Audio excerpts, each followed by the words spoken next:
ഒരു ചെറുതാരകം മുറ്റത്തെ മുല്ലയിൽ ഇന്നലെ രാവിൽ അടർന്നു വീണു.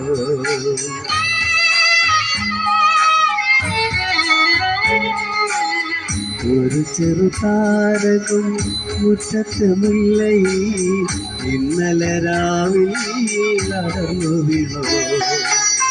നേരം വെളുത്തിട്ടും മേലോട്ടിൽ പോകാതെ, നേരം വെളുത്തിട്ടും മേലോട്ടിൽ പോകാതെ നക്ഷത്രമവിടെ തപസിരുന്നു.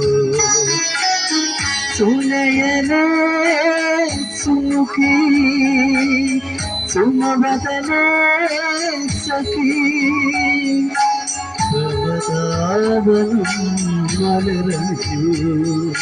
ഹൃദയ സൗരഭം